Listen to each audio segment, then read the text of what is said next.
So we're going to ask Amanda some questions today, and we're hoping that she's got all the answers, and it might even be the question that you would ask her if you were sitting here with her, right? Well, I don't know if I've got all the answers, but I am up for anything. Right. I've got a few questions on my pad. A little bit nervous.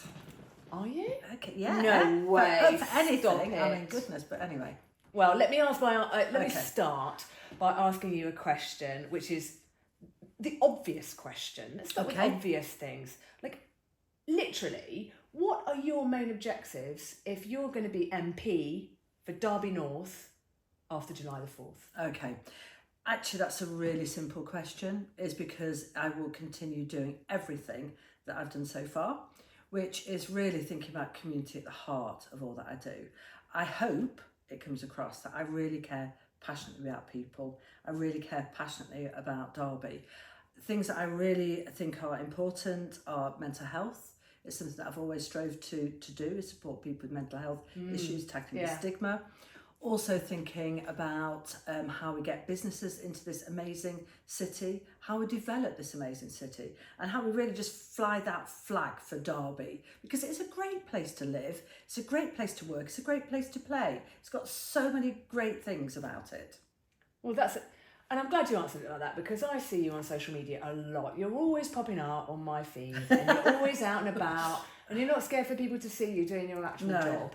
What's the most memorable thing you've done in recent times where you've where you know as a human you've personally made a difference? Okay, so can I have two on that? Okay, because hopefully there are lots of things, but there's two that really spring to mind. The first is Great British Railway headquarters. Now it's really important that there was a competition held in by government, and we really wanted to bring Great British Railway headquarters here in Derby. Yeah. So important because it boosts the economy, it gets us on the map, it brings people here. So we were determined to win. It was lots of segments to that particular contest, but one of them was getting the public vote. And we were out all the time, day and night. I had the T-shirt, literally had the T-shirt with the QR code on it, and just getting people. People were constantly just scanning me. That? Well, I think it was probably me or one somebody. But anyway, I don't know. I don't want to take credit in case it was somebody else's idea. But it was such a brilliant idea, and we won the competition heads down. I've since found out that not only were we deemed as the best place, the best city, for lots of reasons that we put in our bid, but also for we won the competition. So that's one of the things, absolutely. I remember hearing on the radio. Yes. When it was announced. Yeah. And I remember going, it was fantastic. And on Radio Derby, and they were talking about it, and I was like, "Whoa, God, how did they do that? That's fantastic." There's such heritage with railway here in Derby, isn't there? It is. I mean, the railway heritage is really important. It runs through all that we do, and literally runs through. You know, it's on tracks all the way through. Right? We are the middle. We're at the heart of the Midlands, and the Midlands is at the heart of the country. And we've got things like the supply chains are here, but we've got the brilliant roundhouse. You've been to the roundhouse before. I love it. I mean, it's beautiful, isn't it? What do you feel when you walk in there? It's a nod to all the people that have been, well, a bit like you, a bit like everybody on your team, all the people making things happen in Derby. And if you think back to the fact where whenever I'm abroad and stuff, I always tell people, if you stick your pin in the UK and spin it, we are the middle of everything. So in the roundhouse, it's also quite fitting that it's round. Yes, yeah, and of course it's where the trains used to turn as well. They would, and I think I'm a bit of I love history, passionate about history, and the Industrial Revolution. I'm a bit of really? I love it. So it's the one thing, and we might come on to my education in a bit, but it's the one thing that I have always had a great passion for is history, but particularly the Industrial Revolution, particularly industry, just how you get the best out of it, brings out the best in people as well, how our minds innovate. So I just love. I always found it difficult. I don't know about you. Well, you're obviously the opposite of me, but I always found it difficult to learn about history at school because I never could relate to it properly. I couldn't picture it. Yeah. And I see you as Cleopatra or, one of these great, beautiful... Well, no, they only taught us about prime ministers. If you walked into 10 Downing Street now, right? I know this is not what we came to talk about. What's the first thing you do? In that building. Well, I don't know if I can stand up and show you. If I did, I'd go, because it would just be absolutely amazing. Would you? Well, Would you how be like amazing. Hugh Grant in Love Actually? I'm not sure I could do his moves, but yeah, I mean, it would just be utterly brilliant. Anyway, back on track. Yes. Railways, back on track. Railways. So that's why I That love was the industry. huge. And then the other thing was, and lots of other things, but this is just absolutely, really, to me, I think is a legacy piece, if you like. And I care passionately about mental health, and always have done. For reasons, again, we may come on to, but just very simply, my cousin, he took his life at 36, my mum tried to take her life at 17. So I've always really, really cared, trying to think about, can we talk about mental health? And it's not just the people who suffer with mental health, it's also the impact on the families and those growing up. So we can come on to that later, if you'd like to. What specific thing do you feel you've done that's made a huge difference in that arena then? So what I think has been really significant is we took a Secretary of State to the our mental health provision in Derby, right. And one of the things that the then Chief Exec said to us was that he took us around the dormitories, and he said, can you imagine that you come into a mental health institution where you're going to have help and support, and yet you're sharing a room with maybe it could be 2 or could be 3 other people, all of whom are having their own crisis potentially, all whom have their own demons or difficulties. And I just really got it. How can somebody who's living with other people's troubles as well, how can you really... Yeah, because everyone's unique, everyone's individual. Even when someone says they're suffering, you don't know what to say. Absolutely. But what's really important is dignity, isn't it? And I just think, there's dignity around just sleeping in your own bed, but there's nobody else hearing you snore and whatever. And also, having your simple thing like your own toilet, your own cubicle. So, anyway, as a result of that, Secretary of State took away that, and he changed the policy so that people could have their own rooms, which is so important. And here in Derby at Kingsway, there's a massive new block being built, all of which is everybody has their individual accommodation. I mean, isn't that awesome? It is awesome. It's just, it is fantastic. And how does it make you feel to know that you played a part in enabling that? Making people's lives better? Well, that's the whole point. I mean, we're not. You're asking me about it. I know. I'm not telling you to hold a trophy up in the air. I was going to say I wouldn't normally shout about it on. No. I don't do it because am I gracious. I do it because it's the right thing to do, and because I care passionately about all those people. We must never ever, and I try and not do this, ever forget that one person. It's a person. You feel, and you when we think about people who are overseas. It seems very distant, and yet they're all individuals. When you think about people who suffer with mental health, it might seem, it's not me, but they're individuals just like we are. And if we can really impact positively on them, I just think we should do that if we can. Well, yeah, I totally agree. It's good to know. I think it's difficult when people are about to place their X on a ballot paper, when they're trying to think, I don't know what who, they fight with lots of ideas of who they should vote for and what they should do in an election.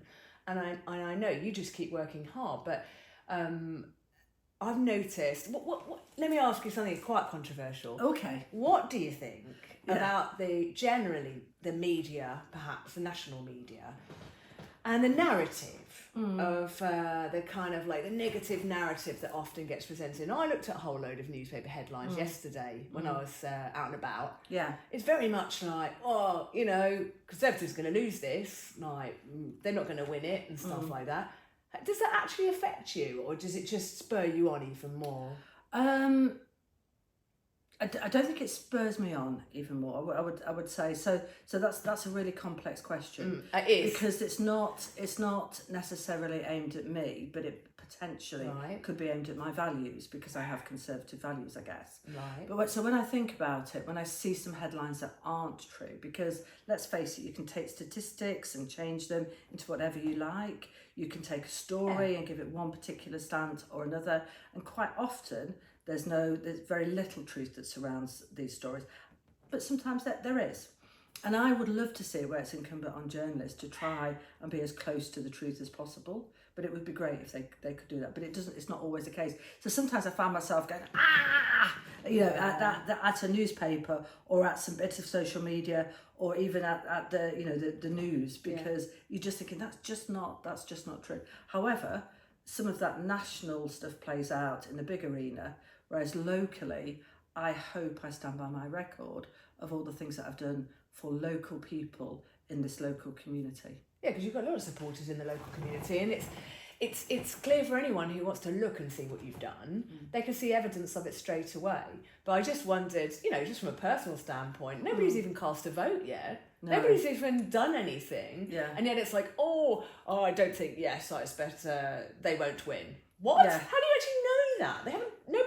Nobody's actually given their opinion yet. Well, we could sit here all day and say, you've done lovely things and you're excellent in the community. But I would have, if I was in your shoes, I would find it hard to sort of like get past that, kind of like, might as well give up. Yeah, well, they do polls, you see. I mean, there are polls, and clearly on the polls, they change daily. They're not always accurate. But I think the most important thing is, what I want to do is think about, when it comes to the election day, when we're doing the count, is to be able to stand there and hold my head as high as I possibly can, thinking that I've done as much as I can for this amazing constituency that I've had the greatest of privileges to represent twice, 2 years in, 15 to 17, and then obviously 19 to now. So I always admire that about you, actually, when I see you out and about and I see you on social media, how much pride you take in serving society.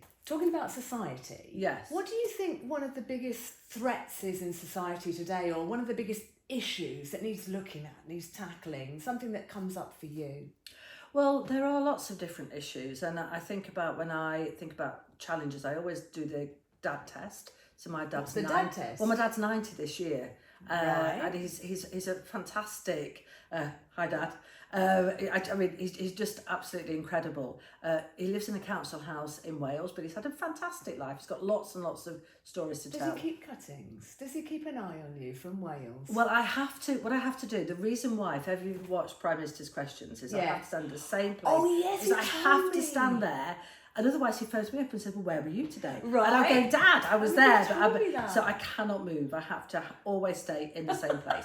And he's so incredibly proud of me. Even at 90 and as old as I am, he still is, I'm like his daughter. So he's playing and he's still so Where's proud. Solloway on Wednesdays? Well, he's just, he's my dad. He's just absolutely fantastic. So what's the dad test? Tell me. So the dad test is, my dad lives in a council house in Wales. Is he able to eat properly? Is he able to heat his house? Is he able to enjoy his life?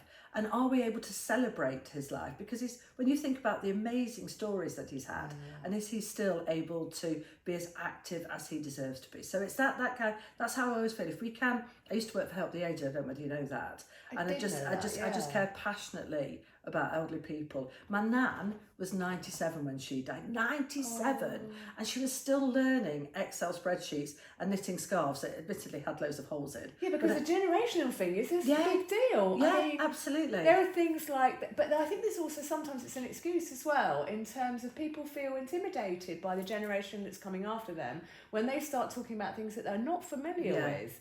So in terms of the dad test then, you want to know all those things about what your constituents here in Derby North? Well, I think it's just really important that we care for elderly people and making sure that they are respected and looked after. Well, there are lots of things that we can do. I mean, one of the, just the other test though is the granddaughter test, which I'll come on to in a bit. Okay. But in terms of the dad test, a really good example of that is at Remembrance Sunday. I did Girl Guiding for 20 years. Right. And I was also, like a snowy owl then a brown owl.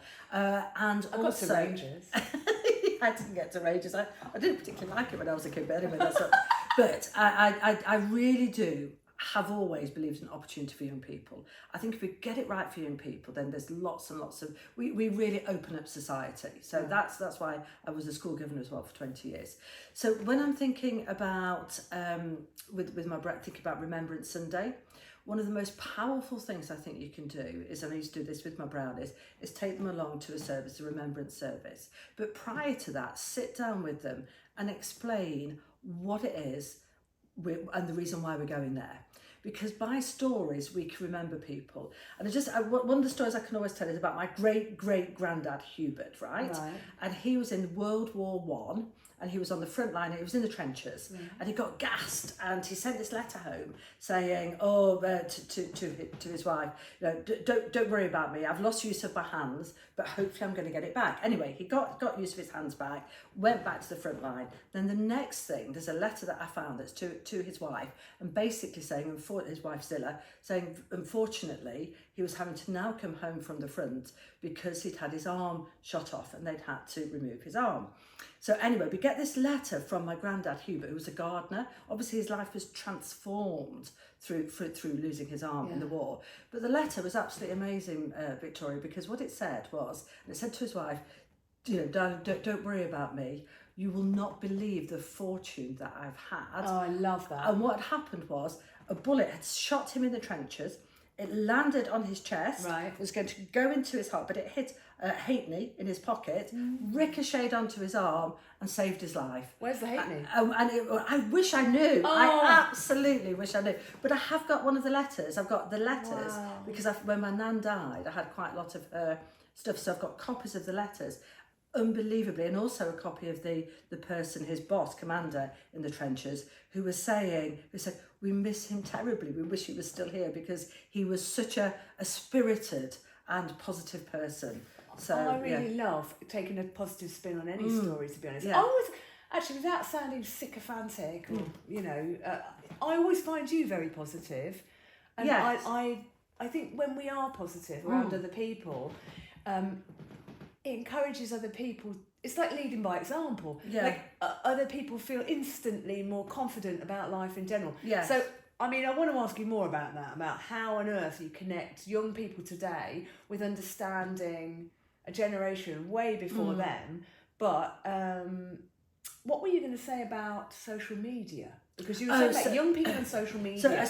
Yes, young people and social media. I mean, I think we can.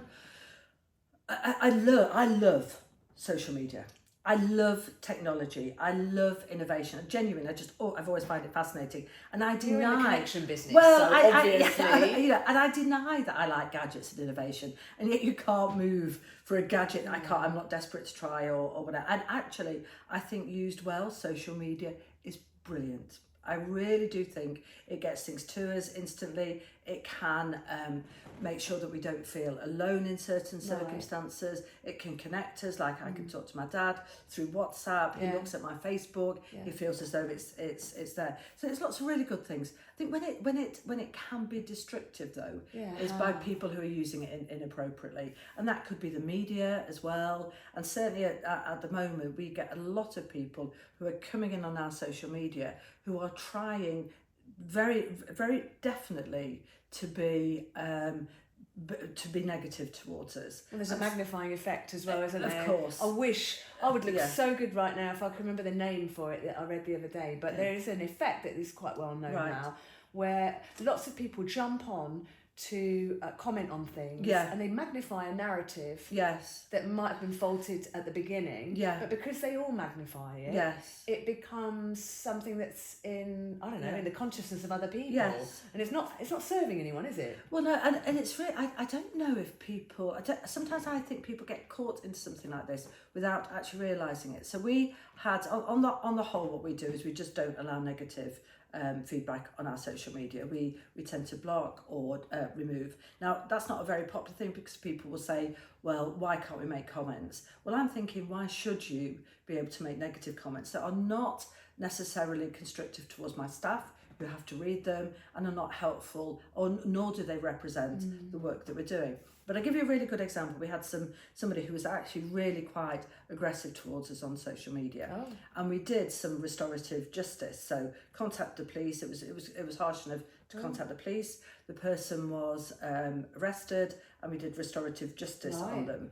And they said that literally it just never occurred to them that somebody would be receiving that message. They were almost just caught along with other people, edging them on, saying egging them on, should be doing this, you should be doing that. And they just never thought that what they were doing would have a negative effect on somebody. That's what it's about, isn't it? Awareness. Yeah. So like you have an awareness of your constituents. So you have an awareness of what they might need. You've done the DAD test, you understand the young people. Yeah. You want to connect those people to those people. You're in the middle of all the things.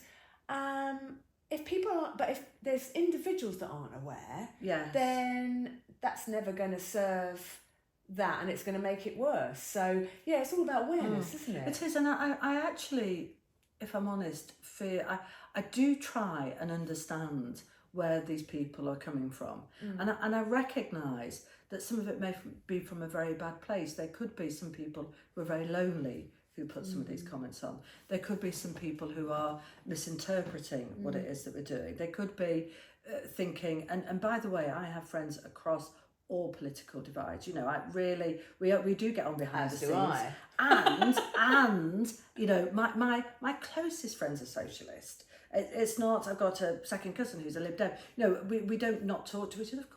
Of course we do. But I don't think people realise, I think there's some people who are maybe, so they could be quite lonely, they could be caught up in different groups, but for the wrong reasons, they just don't understand. Yeah, they misunderstood what it's for. They misunderstand, and they think that all politicians are evil, they think that we're all here to do no good. And that's just not true.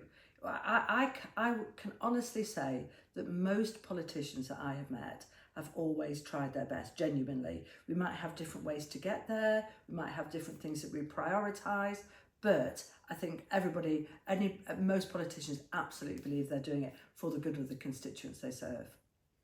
So I've got so many questions on that. Right. I mean, one that comes to mind immediately is, how on earth do you deal directly if somebody, oh no, I can't even word it as a question. This might serve what your job is, right? Yeah. If you see somebody that you sense that perhaps they're not aware of what you can actually do for Derby North, and what your party actually means, how passionate are you about setting them straight on that, or do you think that they'll just find their own way, or do you give them a link to something, or how would you show somebody what difference the Conservatives make? So I think it's two slightly different questions that you're asking in there, because the first one is what I can do for my constituents, and in a way I would say you're not party political when you're helping your constituents. Okay. So I'm under not I don't know this obligation, but certainly my personal obligation is to serve all of my constituents as well as I possibly can. So one of the biggest questions I get asked about is housing, and I make sure that I meet people, have surgeries with Derby Homes. That's really important. Do you enjoy that? With the surgeries, meeting people face to face? Absolutely. Even if they can't word their questions quite like me. Like I don't always word my questions very succinctly. Yeah. But you meet people face to face, and they can come and ask you stuff, and you go off and you check it out. Yeah, absolutely. And we have a case working team, and we can really help. And I get so many people who either have their solutions found, so it could be a housing solution. Visas is another thing that often appears where we can help people get visas. It could be somebody's got some trouble with the trees. It could be something, potholes. There are loads of different things that appear. But then, of course, there's going out and visiting businesses, going to see constituents. Yeah, you do that a lot. I don't know how you even... Do you actually sleep? Well, no, I do sleep. Oh, okay. I don't watch TV, though, very often, I have to say. Okay. That doesn't bode well for a question I've got for you later. And I don't read many books. These look, not many of these books are untouched. I will, one day... They look nice. They're You're in this one, aren't you? Yeah, I mean, I think I'm in a couple of these. Is there anything... So you meet your constituents a lot, and you go out and you speak to them in person. Yeah. Do you get a lot of circumstances where they ask you a question that you think, I don't know how I'm going to sort that out, but I'll try? And how do you deal with that? Yeah, well, I am definitely somebody who likes to solve a problem. always have been, always will be. And so I don't see anything as impossible. And if somebody ever says something to me, like as an example, or that's hard, or we can't do that because it seems like it might be quite difficult, I'll always say, so does that mean it's impossible? And if it's not impossible, then I always give something a go. So when some people are coming to me and they've got some idea, something that they need solving, I could come up with an idea how to do it. I can sometimes see my wife going, oh my goodness, I know what she's going to do here, because I try and find a way to help people. So unless something's absolutely impossible, I always do try and find a solution. Sometimes you just can't do it, but it's very rarely. And then collectively as well, what we might find is that there's a collective, there's like a pattern developing as well. Or as an example, one of the things I might do is try and help businesses, really supporting businesses getting out. I'll tell you what was a great example, the pub competition that we did. Oh yeah, love that. So we How did many pints did you down for that? Do you know, I didn't. This is the crazy thing. It was all for show. I actually lost my voice as well halfway through as well, which was just awful. So some of the pubs are croaking. But we really wanted, the reason why I wanted to do it is to go and meet these amazing businesses. That was the whole premise of it. Yeah. But going out, seeing the businesses, seeing the people at the heart of the community as well, incredibly important. But I know there were some of the landlords were coming up and some of the owners and saying, this has made such a difference. They had people from Nottingham and Loughborough and Leicester from all over coming along in order to get of course, to pubs come used to be like the hub of everything, and a lot of politics used to get solved in the pub, right? And I don't know whether you can smell, but I'm cooking a shepherd's pie today, and I got the recipe from April at the Honeycomb. Oh yeah. And she gave me the biggest secret that you can to a shepherd's pie, and I've never, it's leeks.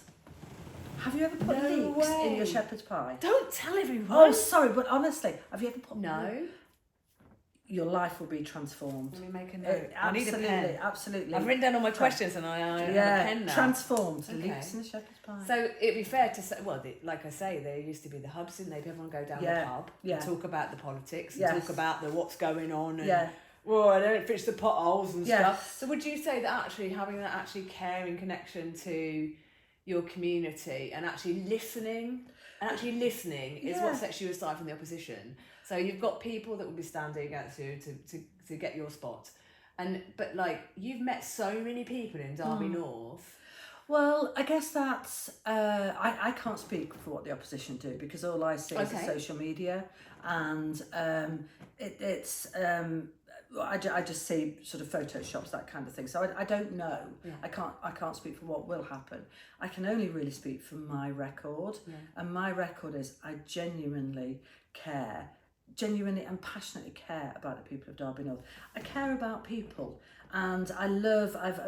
Before I became a politician, I did behavioural studies of people as well. Oh, really? So just having a look at people, and I remember going back to when I was 19. Joined Samaritans as a volunteer. Wow. So all the way these through, ase of the onion, all these layers of things that help you. Because I love people. I genuinely have always loved people. Even people I dislike, I still love. Because there were some people who are quite irritating sometimes, but I still embrace the fact that actually, I couldn't possibly comment. It's fascinating, isn't it? Because even in what I do in photography and making art, I'm constantly listening to people, constantly figuring out what I think that will make them feel better. So I think that's where we have a bit of synergy, and I can understand you, and I actually really value what you say about that, and I see the difference you've made. Tell me something. What would I need to know about the young Amanda as a child that would help me understand how you are today? Okay. Tell me something about when you were, I don't know, pick an age, under 10. Okay. And tell me something that's actually probably led to how you got there today. Well, I remember being 7. Right. I can even remember the dress that I was wearing. What colour? It was blue with stripes, had like a sailor collar on it. And I don't know why I remember it. And I remember being in my garden and the sun was out. I remember butterflies and bees and just thinking the world was beautiful. And then my whole world really changed because of my mum's illness. Now, she was ill up until then, but that was really significantly, I think, when she got worse. Oh, so she was ill when you were young? Oh, yes. Yeah, I mean, she tried to take her life at 17. So it was always quite a complex upbringing with her mum as well. But that I do remember as a beautiful memory. And I think you're talking about optimism.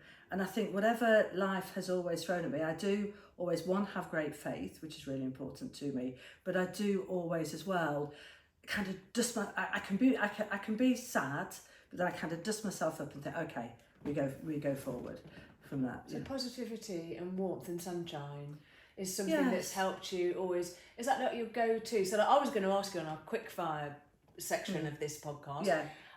What was your least favourite food as a child? That was going to be one of my questions. Why don't we ask that now? Can you remember something you absolutely... I don't like liver and I hate eggs. Really? Anything awful's awful. Terribly awful. Yes, awful. Yeah, so my mum had, it's like OCD. Today, I mean, there was a label going back, suffered with the nerves or something, and I think it's very, very different how we approach mental illness today than historically. And she was the way people refer to it. Oh, absolutely. And I think, you know, I didn't let my mum touch me for years and years and years. In fact, only for about the day before she died, in maybe 40 years was the first time that we'd actually touched. But anyway, that's by the... But today, what I really care passionately about is that we help people who are in those complex relationships, because I never realised how poorly my mum was, because I just saw her being nasty as a result of the drink, or being very aggressive, or me responding because I would have been having hormones as a child. And that's a great sadness to me that I missed. I mean, there's some books behind us, and my mum absolutely loved literature, and she would quote, I can quote Shakespeare or Alice in Wonderland, Alice Through the Looking Glass. She just loved literature. Great artist as well. I love art. God, I know you love art. That's probably why we get on so well, because I get that you understand. Maybe that's what your constituents feel like, that they feel the energy, that you understand, that you care. Yeah. So with your mum, it's interesting, isn't it? You didn't know what was happening there. And so is that part of your quest now to then, like you say, that help people speak for what's happening within them and try and help with it? So I mean, when I think back, and I really hated her, but I'm sure she really hated me. I mean, my dad actually said, I can't remember. People come out and say something like that within the family. Yes, yeah. They often say things like, oh, you know, didn't get on or something. Yeah. So that's quite a strong thing to say. Well, I remember I was taking my A-levels. I didn't do very well in my A-levels, to be fair. And I got pottery. I wish I'd done pottery. That would have been quite good. I wasn't particularly... I love art. I'm not artistic, though, but I can appreciate it. But I remember I was going down I came out of the drive, and Mum must have had a bit of a... an argument, and she literally she was a character. I have to paint you. I want you to see a beautiful woman, actually, and she was beautiful, artistic. She had long nails out here. She had blue hair before people had blue hair. Oh wow, everyone's got that now. Everyone's got it now. I mean, what is it? She never ever wore shoes. She always wore long dresses. And say she was just, and she used to smoke like 80 cigars a day. She was just a real character, and anybody who met her loved her. But you were there thinking, hey, if you'd have seen the other side. Yes, no? And that was the problem, because you wouldn't always see that side, so she wouldn't allow. So friends would come and knock on my door, and I could never let them in. But I remember vividly the day, and I don't say this to discredit her, because I don't want it to. But I remember I was taking my A-levels and I was walking. I came out the house, and she came down, and she would have been very, very drunk, very, very high, and just screaming at me, and I hope you well fail. And this was from one of my A-levels. Now, I was going to fail in any case. It really annoyed me, because I hadn't done enough revision to say that she was, to prove her wrong. But I hadn't done enough to be able to do that. But I can remember walking down the street, and I was just thinking, don't fail me now. It's like that moment where you're thinking, there's going to be tears, but you're thinking, feet don't fail me now. I'm going to keep on walking. I'm going to get that bus stop. I'm going to light up my Marlborough, and then I'm going to move on. And that's. But I will say, at that time, I don't particularly, this is just for you. I've never, I don't think, ever had mental health issues myself. I've never felt, I've been very privileged to have I think it's my faith actually, but I do know that every night when I went to bed, I used to pray that I wasn't going to make it the next day, because I didn't like my life, but I would never have done anything not to live it, if you know what I mean. It was almost like, just keep walking through it. Well, there's going to be a lot of people out there that can relate to that. That'll resonate with a lot of people. Lots of people won't have seen that side of you, and we wouldn't understand. And there's probably a lot of people that have had similar circumstances. It's interesting what you said about how you heard her say that, and then you tried to, and then you were like, right, I'm moving, I'm walking on. Yes. And yet what you do within your career, your political career, is you're standing fast. Yes. And you're going, right, I'm going to help this situation. Yeah. Do you think maybe that's why you solve problems? Because you want to actually make that difference now? Because back then you were like, no, I'm not listening to that. Yeah. I think I've always probably wanted to solve problems. Like I say, as a result of that, went to do Samaritans and things. But I think you asked me a question about how I remember myself. Yeah. And I can remember, so I remember that day because it felt a perfect day, but I was incredibly shy. I would never, ever talk to anybody.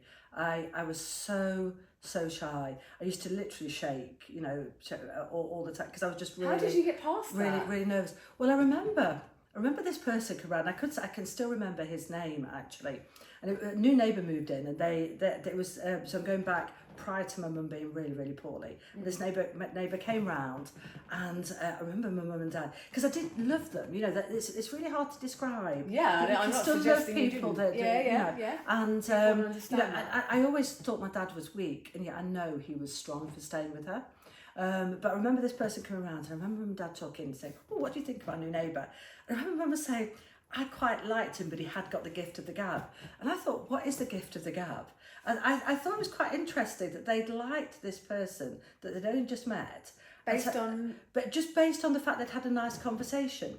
And so it's something that I set out to do, is try and have conversations with people, try and understand what it's like, it sounds a bit dramatic, but from their world rather than just from mine, because I see things very differently to how somebody else will see it, because you have all these different things that build you up as a person. So I always try. Yeah, but not with the arrogance. You don't seem to carry, if I may. Right. If I may. Yeah.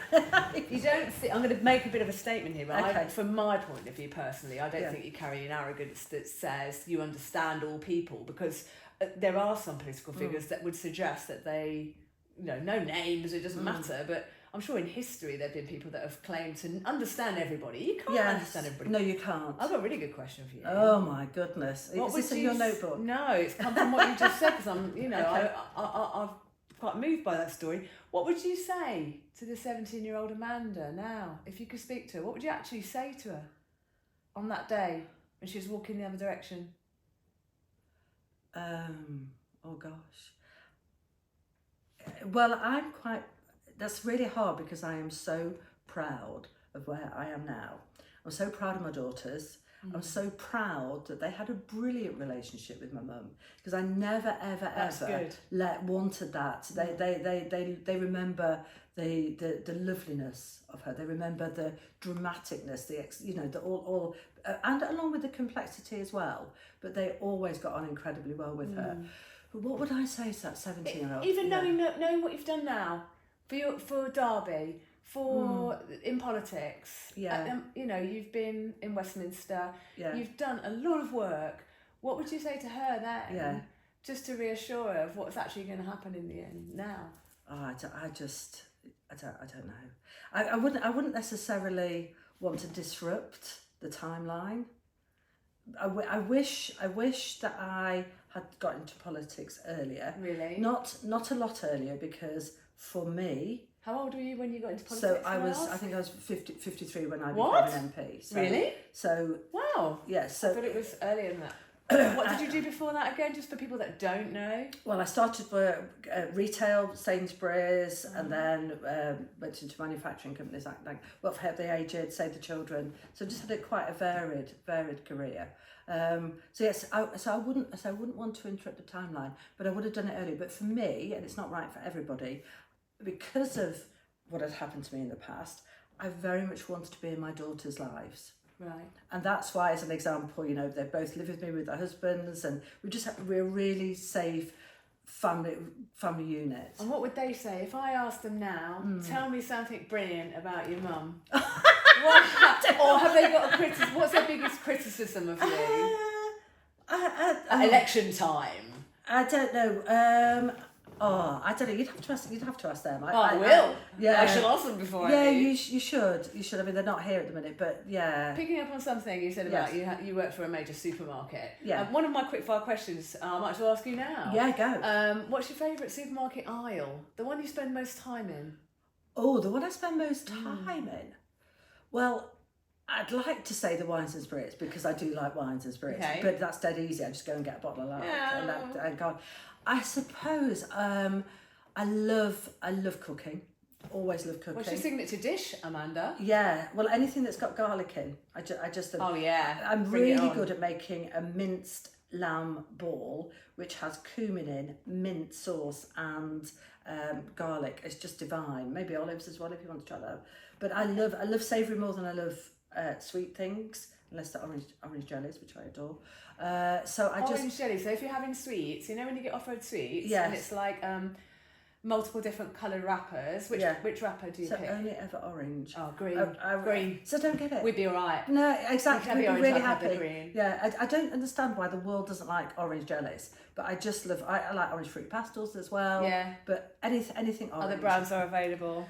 Yeah. I always didn't understand when people wanted the red or the purple. No, I don't get that. Although the antioxidants are good. Yeah. Oh, are they? Do you want some more of my quick fire questions? Go on then. Before we get down to the before Tam falls asleep. So what's the I've had a hard few days.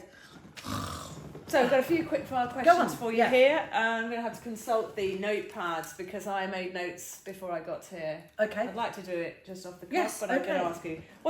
You ready? Yes. Don't overthink it. What's the best costume you've ever worn to a party? Halloween. Yeah. I've had lots of costumes, but I have some inflatable wings that are like as big as this. Politics gives you wings. No, well, and just when I saw anybody, I would inflate my. What, wings. like that? Yeah. You just inflate. Oh, not like feathered wings, like no, big black witch wings of power. Yes. Nice. So I love. Are you taking them to Downing Street? I'd never take. Oh gosh, can you imagine me wafting down the stairs with my wings? Oh my god, that'd be amazing. That would if be you just amazing. flew out, like the other day, of course, where she was out there in the rain, getting soaking I wet. think You'd be all right, wouldn't you? Yeah. You'd just stand behind him like that. Okay, Yeah, if you could wings. live in a fiction movie, which would you choose? I put a lot of effort into these questions. And Which would I choose? Fiction movie. I love A Star Is Born, but Pride and Prejudice. Exactly. Not the latter part. No spoilers. Yes, yeah. Pride and Prejudice. I love all the Jane Austen. Yeah. Wow. No, The Holiday. I love The Holiday. No, I God. love The Holiday. The one with Cameron Diaz and they swap places. Yeah. See, like I that. watched that first watch and I thought, what is this? Second watch, not so bad. Yeah, it gets really brilliant after 20 watches. I mean, I am that. Is it your film? Do you know what my film is? What's that? My film's Pretty Woman. I like Pretty Woman. I must have watched that over 100 times. Yeah. There are some brilliant films though. You'd have to ask me in the genre. What would your specialist subject? This is off script. Okay. What would your specialist subject be if you were mastermind? Benidorm. I love Benidorm. Benidorm. Serious, I adore it. Not actual Benidorm. Oh no, I've never been to Benidorm, but I want to go. I love the series. You've never been to Benidorm, but you love Benidorm. I love Benidorm. Is that why you love Benidorm? I don't know. I think Benidorm would be brilliant. I'm just come back from Vegas, and that was like the Benidorm of America. I've only been there Vegas? once with work, actually, but it's amazing. Really? Yeah, incredible. I thought it was. I was like, what? Anyway, back about you. Okay. No, that's enough about me. What's your favourite sandwich filling? I don't particularly. Or is it a weird one? Have you got a weird combo? I don't like wraps. Ugh. Why not? I don't know. They're efficient I don't know. and they're quite I don't like roomy. wraps. I Love can't stand paninis, but I do like a cheese toast. You know, the old Breville cheese toast. Yeah, because the ratio of bread goods is too high on a thicker roll. I'm with you. Oh, that could be why. So I guess okay. I know exactly what my favourite sandwich would be: cheese and sweet onion. Sweet onion, not pickled. Yeah, not pickled, but just an salad onion. cream or mayo. No, if we're gonna have anything, I'd have Branston. No, I'd have a pickle. A pickle. A pickle. I love a pickle. It's I very like good pickle, for you. Yeah. What about? Well, you kind of answered this already. Summer meadow or winter fireplace? Summer. Love the sun. Love it. Me too. Interestingly, this is another of my questions. Bridgerton or EastEnders? Oh, I do. Careful. It's got to be Bridgerton. I mean, absolutely fantastic. Are you watching the new series? I haven't seen it yet. Oh. I've not got a chance to watch it. They've stopped us binging it. They've only released half of it. The other half isn't out until... No, I did binge watch it, but EastEnders is too... I remember it coming too out. real? No, it's not too real. I think it's... I just want something happy to happen. So I stopped watching it about 15 years ago. Do you think it's contributing to the mental health issues? I don't know. I haven't thought about that, maybe. Sage green or hot pink? Sage green. Nice. And what's your favourite midnight snack? Cashew nuts. Cashew nuts. Salted or not? I was going to say with lots and lots of salt on. I could eat a salt sandwich, which is probably why my... salt. Do you like crisp sandwiches? Yes. Oh God, I love a crisp sandwich. You could put crisps in a cheese and onion sandwich. With, yeah. That would be fantastic. What's your favourite crisps then? It depends on my mood. Okay, so you're in a good mood. Well, no, it depends if I'm in a cheesy mood or not. Non-cheesy. So it would be plain. I do like cheese and onion. I like Walkers. I'm not supposed to say that, but I just really. I like quite a plain. Yeah. Okay. You don't like novelty crisps? No, well I don't like eat chicken. 20 shapes. I don't like chicken. What's the point of a shape? It doesn't taste any different. Well, it's got a different crunch. How important is the crunch I like to you? a crunch. I do like. Do you? Pom Bears, my granddaughter has. They're not very crunchy. But they're nice. They just dissolve in your mouth. Quavers, I quite like a quaver. Again, a little bit, and they crackle on your tongue. Yeah, but cashew nuts. Cashew nuts, they've got a real crunch on them, but you can also make them a bit soft. Yeah, can you? What, by sucking them? Yeah. Oh, I don't know. I've never tried that. Yeah, they're not that crunchy compared to other nuts. If you get a Brazil nut, I think that's why I like a cashew with salt, because it's a soft crunch. Okay. Have you got a go-to joke? If somebody said to yes. you, go on, what is it? Because I only have one joke. Well, I've only got one joke. Okay. Because I never... You're going to ruin it now because you're telling it. I know, but I have told this publicly. Okay. Because I can never remember the lead-up. I can only remember so maybe me laugh. But this is the best joke ever. Okay. Ever. Okay, what's this? Okay. What's this? The fist of power. No, I don't know. What is that? It's a vicious circle. I mean, that is good. That's it. Hey, wait, I'm going to warm this one up. That's. I have other jokes that nobody understands, but I love that. So I've got one question to ask you, Amanda, which is hugely important and probably the one that everybody wants to make to get me to ask you. Succinctly as you can, and a lot of people criticise politicians for not answering the question directly, so be direct with me if you will. What makes you the obvious candidate for Derby North? Okay. What is it? Well, putting aside that imposter syndrome that I often feel, if I had to say what it was, I'm local. Yeah. I care passionately about the community. I care passionately about the people in Derby, care passionately about the community of Derby, thinking about Stockbrook Colts and all the great stuff that they do with local football, thinking about this amazing community that we have. So I would sincerely hope that I do get elected for another 5 years, because I would love to keep on doing all the work that I've been doing. I hope I do things for the right reason. I hope that everything I've done is for the better of the people in Derby North, and also for the city of Derby North and the businesses. So how do you measure that? I don't know. I don't know. I know what we do is exhausting. I know that we try and get out and meet as many people as possible, and I know it makes a difference to people. And like as an example, I was at the Hindu temple last night, and people were just so lovely and so welcoming.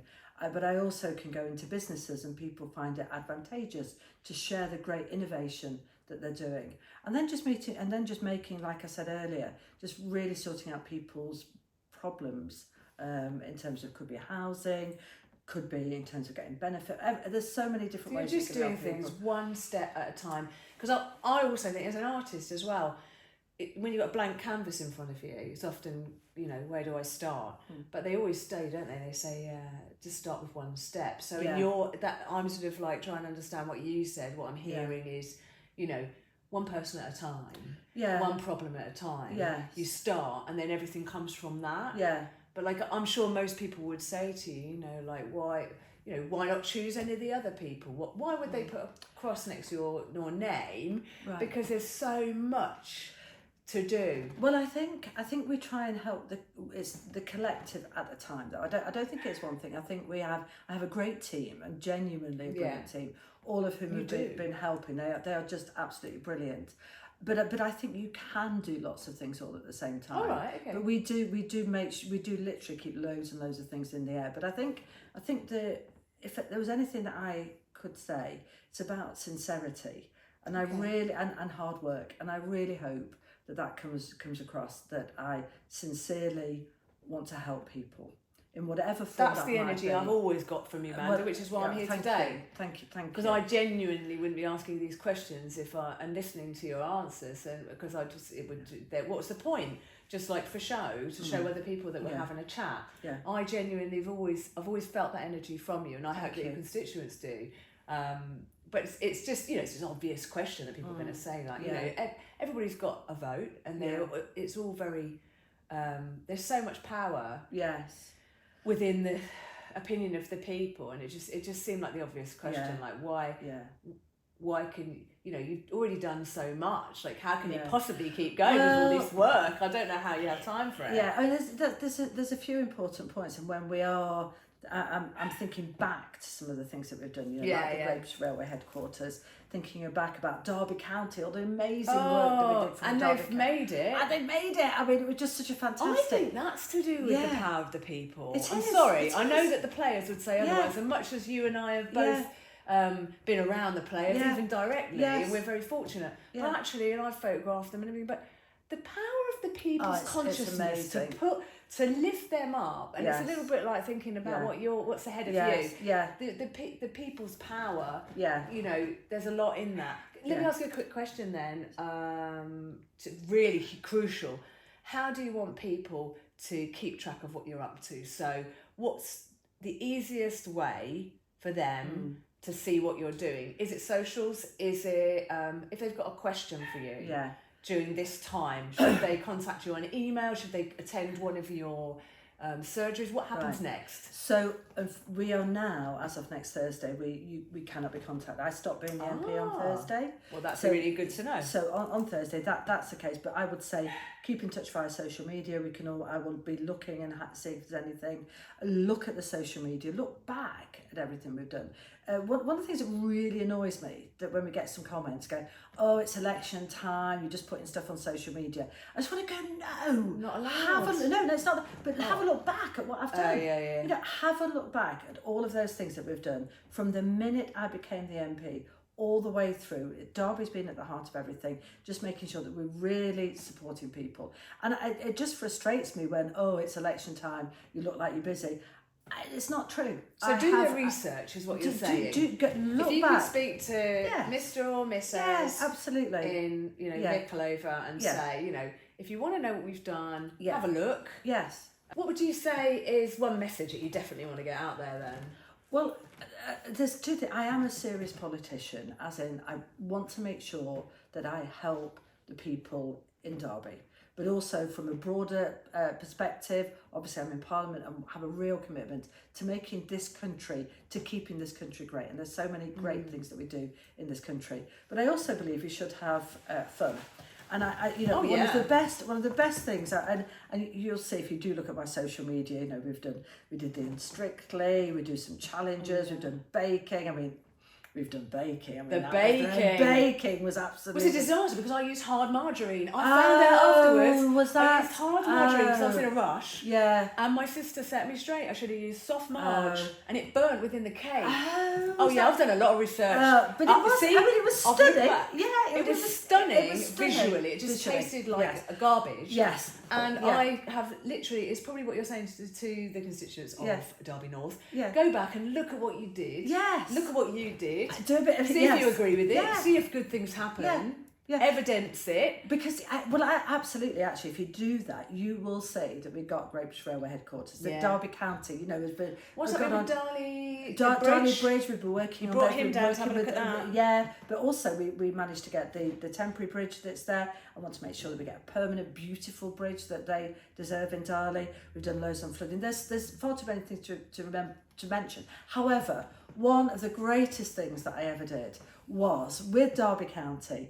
We had the team were there as well. So my team from my office, most of them came out as well. We were there. We watched the final game of the season. I saw. When Derby went to, and we ran on the pitch. I mean, it was saw you glorious. going in the pitch, Amanda Solloway. We were determined. We were going to go on the pitch, and then going out at night. And we did have a drink or two. It has to be said. But you know, I think Victoria, I hope that I just come across as real. I hope that people see, the reason why I would love the people of Derby North to vote for me is because I believe in, we do this as a collective, we do this as together, and I just feel as though I am one with Derby. You know, I've lived in Derbyshire now for 20 odd, longer than that actually. For, you know, I lived in Nottingham, then moved to Derbyshire. My daughter's 38, so it would have been when she was 2. So, you know, long time, because I care, you know, cut me through to... How much does it mean to you, somebody's crossed? How much does that mean to you personally? Well, it makes me even emotional to think about having ever had anybody's cross. I never believed in a million years that I would ever become an MP. And standing there for the first time, it was like, oh my goodness, I couldn't believe it. Can you imagine how proud my dad was? And then... What will you miss the most if you weren't there? Like, what would my dad do?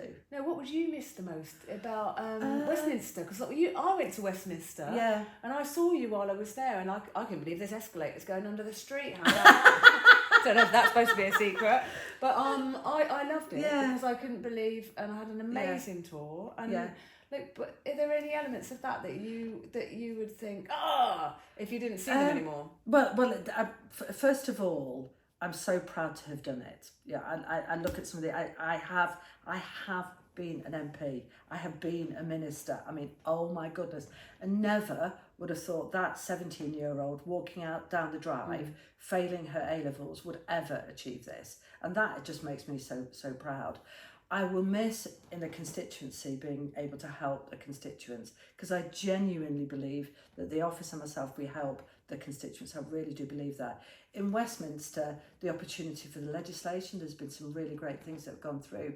But if you're asking me personally, it is the history. Yeah. You walk through, and I've made sure that I've always had my eyes open. It's very easy not to have your eyes open in life, but I've made sure that on the first day I went there, I sat in Westminster Hall, had my eyes wide open, and took it all in. So aware. And then awareness is everything. Absolutely. And then when I left on Friday, I went and sat in Westminster Hall and just took it all in. Yeah, because it's the weight of history and the people that have gone before you. It is. But you know, that's what really... Well, thanks for talking to me today, Thank you so Amanda. much. Thank you. I feel really privileged to sit in your company. No, I love you. You are amazing. I know we haven't talked about you, and I've been desperately trying to. Oh, there's time for that another time. We should do that. I think we should do a regular slot. Let's do this. We should do it. Well, more on that later. Okay. But I want to thank you for sort of sharing some of these thoughts with us, but also for talking so candidly about like your life, because people, you know, they're in a rush. They're very busy. Yeah. They read the papers and they look at the websites and they read X and they have a look to see what they should do. And if people have time to sit down, have a listen to this, and understand that there's more to you than just energy and positivity. But I'm very grateful, much gratitude to you, Amanda, for sharing these insights with us, because I think it will help anybody wondering, what more could you possibly do in Derby North to understand from just listening to some of this. So thank you very much for sitting down with me today. Thank you so much. I want another one of these coffees. Yeah, that is possible. Thank you.